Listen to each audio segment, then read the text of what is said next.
اور کیا رمضان میں کرنا چاہیے اور کیا نہیں کرنا چاہیے آپ تمام لوگ بخوبی الحمدللہ جانتے ہیں۔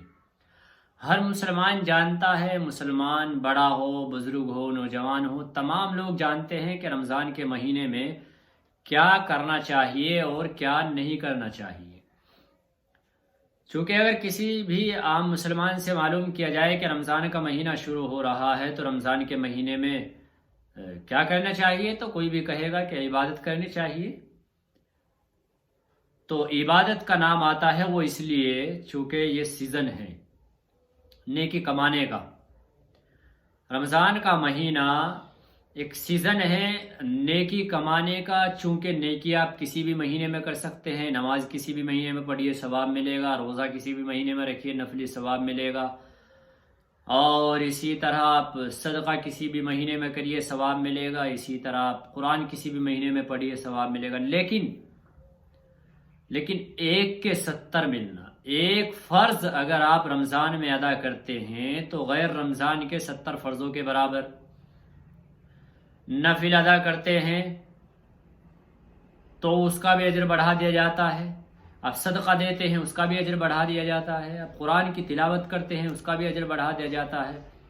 آپ زکوٰۃ دیتے ہیں اس کا بھی اجر بڑھا دیا جاتا ہے، تراویح ہے، عبادات ہے، نماز ہے، روزہ ہے، اور روزہ تو روزہ ہے ہی۔ تو کوئی بھی اگر کسی سے بھی آپ پوچھے کہ رمضان کے مہینے میں کیا کرنا چاہیے تو سب کہیں گے کہ عبادت کرنی چاہیے۔ رمضان سیزن ہے، رمضان برکتوں والا ہے، رمضان کے اندر رحمتیں برستی ہے، رمضان کے اندر بارشیں ہوتی ہیں رحمتوں کی، رمضان کے اندر رزق میں برکت ہو جاتی ہے، رمضان کے اندر اللہ رب العزت شرک شیاطین کو قید کر دیتے ہیں۔ رمضان کے اندر چونکہ چاروں طرف سے ہر اعتبار سے ہر کونے سے رحمت ہی رحمت ہے، ہر کونے سے فائدہ ہی فائدہ ہے، ہر کونے سے فضیلت ہی فضیلت ہے، تو ایسے موقع پر جب ہم اور آپ تمام لوگ جانتے ہیں کہ رمضان کا مہینہ عبادت کا ہے، رمضان کا مہینہ نیکیوں کا سیزن ہے، رمضان کے مہینے میں زیادہ سے زیادہ نیکی کی جانی چاہیے اور لوگ کرتے بھی ہیں الحمدللہ، تو پھر کیوں ہم اور آپ اس کو لاپرواہی میں گزار دیتے ہیں؟ ایک سوال پیدا ہوتا ہے کہ جاننے کے باوجود سب جانتے ہیں کہ رمضان کی قدر و منزلت کیا ہے، رمضان کے فضائل کیا ہے، رمضان میں عبادت کے ثواب کتنا ملتا ہے، رمضان میں ہر چیز کی فضیلت بڑھا دی جاتی ہے، تو پھر ہم جانتے ہوئے بھی اس موقع کو کیوں ہاتھ سے جانے دیتے ہیں؟ سوال یہ ہے کہ جانتے ہوئے بھی کیوں اس کی قدر نہیں کر پاتے آپ؟ کیوں ہمارے نوجوان اور ہمارے بچے آج اس کی قدردانی نہیں کر رہے ہیں؟ کیوں عبادتوں سے وہ 11 مہینوں کی طرح محروم ہیں؟ کیوں روزوں سے 11 مہینوں کی طرح محروم ہیں؟ کیا کھاتے پیتے نہیں ہیں کہ 11 مہینے؟ ارے 11 مہینے اچھی طرح سے تھوڑتے ہیں کہ نہیں تھوڑتے ہیں؟ خوب پیٹ بھر کر تھوڑتے ہیں اور الحمدللہ خوب چلتا ہے، لیکن کھانے پینے کے اعتبار سے بھی جو چیزیں رمضان میں میسر ہو سکتی ہے وہ غیر رمضان آپ کو تھوڑنے میں وہ بھی میسر نہیں ہوگی۔ آپ غیر رمضان چاہے جتنا کھاتے ہوں، دعوتیں بھی الحمدللہ خوب چلتی ہے، کھانا پینا خوب اچھا الحمدللہ ہوتا ہے، لیکن رمضان کی فضیلت ہی ایسی ہے، رمضان کی تو برکت ہی ایسی ہے کہ جو چیز آپ رمضان میں استعمال کر لو گے، جو چیز رمضان میں مل جائے گی وہ غیر رمضان آپ کو نصیب ہی نہیں ہو سکتی، میسر ہی نہیں ہو سکتی۔ ایسا نہیں کہ خرید نہیں سکتے، وہ چیزیں خرید بھی لیتے ہیں، جیب بازار جاتے ہیں، جیب میں پیسہ بھی ہوتا ہے، بازار جاتے ہیں الحمدللہ سامنے چیز بھی ہوتی ہے، لیکن بعض مرتبہ وقت نہیں ہو پاتا، بعض مرتبہ کسی اور چیز سے محروم رہتے ہیں، بعض مرتبہ وقت کی تنگی ہوتی ہے، نامعلوم کتنے مسائل حائل ہو جاتے ہیں، لیکن ہم ان نعمتوں سے محروم رہ جاتے ہیں۔ تو رمضان کی تو برکت ہی الگ ہے بھائی۔ تو میری تمام نوجوانوں سے، اپنے خاص کر نوجوانوں سے، اپنے نوجوان طبقے سے، اپنے نوجوان بھائیوں سے یہ درخواست اور گزارش ہے کہ آپ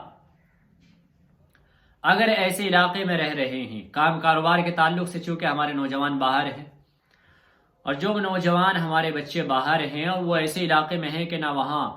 آپ کو تراویح کی سہولت ہے، نہ آپ وہاں قرآن کی تلاوت کر سکتے ہیں، نہ آپ وہاں نماز کی پابندی کر سکتے ہیں، نہ آپ وہاں رمضان کے روزے کی پابندی کر سکتے ہیں، نہ آپ وہاں نماز کی پابندی کر سکتے ہیں، سحری نہیں مل سکتی، افطار نہیں مل سکتا، گویا کہ وہاں علاقے میں آس پاس مسجد بھی نہیں ہے، آپ کو اعلانات کی سنائی بھی نہیں آئے گی۔ تو اگر ایسے حالات ہیں، ایسی وجوہات ہیں، تو میری آپ سے درخواست ہے، گزارش ہے کہ آپ وہ علاقہ چینج کر دیجئے، آپ اپنی جگہ کو منتقل کر دیجئے اس مہینے کے لیے، چونکہ یہ مہینہ پھر ملنے والا نہیں ہے۔ برکت آپ جانتے ہیں، فضیلت اس کی آپ جانتے ہیں الحمدللہ، اور اس کی خوبیاں کیا ہے وہ بھی آپ جانتے ہیں، اور یہ ملے نہ ملے یہ بھی آپ جانتے ہیں، کیونکہ کوئی بھی بھروسہ نہیں ہے کہ کل ہمیں نصیب ہو یا نہ ہو، شام ہمیں نصیب ہو یا نہ ہو، کل نفس ذائقۃ الموت، ہر نفس کو موت کا ذائقہ چکھنا ہے۔ تو آپ سے درخواست ہے کہ رمضان ملے نہ ملے، کام تو 11 مہینے الحمدللہ آپ کرتے آ رہے ہیں پچھلے 11 مہینے سے، اور کرتے رہیں گے۔ اگر سہولیات یہ نہیں ہے، رمضان کی اگر وہاں قدردانی نہیں ہو رہی ہے، رمضان کی فضیلت اگر وہاں میسر نہیں ہو رہی ہے، تو آپ وہ علاقہ چینج کر دیجئے، منتقل کر دیجئے، گھر چلے جائیے، یا آپ ایسی جگہ کام کاروبار اپنی مزدوری کر لیجئے جہاں پر آپ دنیاوی مزدوری بھی کرتے ہیں اپنے پیٹ کے لیے، اپنے بال بچوں کے لیے اور اپنے والدین کے لیے، اور ماہ رمضان کی فضیلت سے بھی آپ محروم نہ ہو، ماہ رمضان کے برکات سے بھی آپ محروم نہ ہو۔ اور اگر آپ کام کاروبار کے چکر میں پڑ کر اپنے رمضان کے مہینے کا ضائع کر دو گے تو بہت بڑا نقصان آپ اٹھانے والے ہو، اتنا بڑا نقصان آپ کو ہونے والا ہے کہ زندگی میں کبھی اس کی پورتی آپ نہیں کر سکتے۔ اور یاد رکھنا، اگر آپ کا دنیاوی کام کاروبار جو آپ کر رہے ہیں، جہاں بھی کر رہے ہیں، اگر وہ چھوٹ جاتا ہے، اگر آپ جگہ منتقل کر دیتے ہیں یا گھر آ جاتے ہیں، چونکہ آپ پہلے سے کما رہے ہیں اور 1 مہینہ آپ چھٹی میں گزارنا چاہتے ہیں رمضان کی بدولت، تو اللہ رب العزت رزق میں آپ کی کمی نہیں کرے گا۔ رمضان کی برکت سے تو رزق میں اضافہ ہو جاتا ہے، آپ کے رزق کو بڑھا دیا جاتا ہے۔ لیکن اگر آپ معاش کی وجہ سے، کام کاروبار کی وجہ سے اس مہینے کو ضائع اور برباد کرو گے، نظر انداز کرو گے، اگنور کرو گے، تو یاد رکھنا اتنا بڑا نقصان ہوگا کہ قیامت تک اس کی بھرپائی نہیں کر سکتے آپ۔ اگر آج سے 1 روزہ چھوٹ رہا ہے تو قیامت تک اگر روزہ رکھتے رہو گے تو آپ 1 روزے کا بدل نہیں اتار سکتے۔ کہاں سے لاؤ گے تراویح؟ کہاں سے لاؤ گے وہ قرآن کی تلاوت؟ اور اگر آپ یہ سمجھتے ہیں کہ ہم تو کام ختم ہونے کے بعد جا کر کے کر لیں گے، تو پھر کہاں سے لاؤ گے وہ 70 کا بدلہ؟ وہ 1 کے جو 70 مل رہے ہیں وہ تو رمضان کے علاوہ نہیں مل پائیں گے۔ اور اس سے بڑی بات یہ ہے کہ آپ کو اس وقت، آنے والے وقت میں توفیق ہو نہ ہو، آپ زندہ رہے نہ رہے، گارنٹی تو نہیں ہے۔ تو گارنٹی اگر نہیں ہے تو پھر ہم کیوں موقع ضائع کر رہے ہیں، کیوں برباد کر رہے ہیں اس موقع کو؟ ہم سے بڑا بے وقوف کون ہے پھر؟ تو بھائی جگہ منتقل کریے یا اپنے کام کی کوئی بھی ترتیب بنائیے، آپ ایسی جگہ جائیے جہاں پر آپ ماہ رمضان کی قدردانی کر سکتے ہیں، رمضان کے جو برکات ہے، رمضان کی جو رحمتیں ہیں، رمضان کی جو بارشیں ہیں، ان سے سیراب ہو سکے، اور اس سیزن کو اچھی طرح سے ہم بھنا سکے،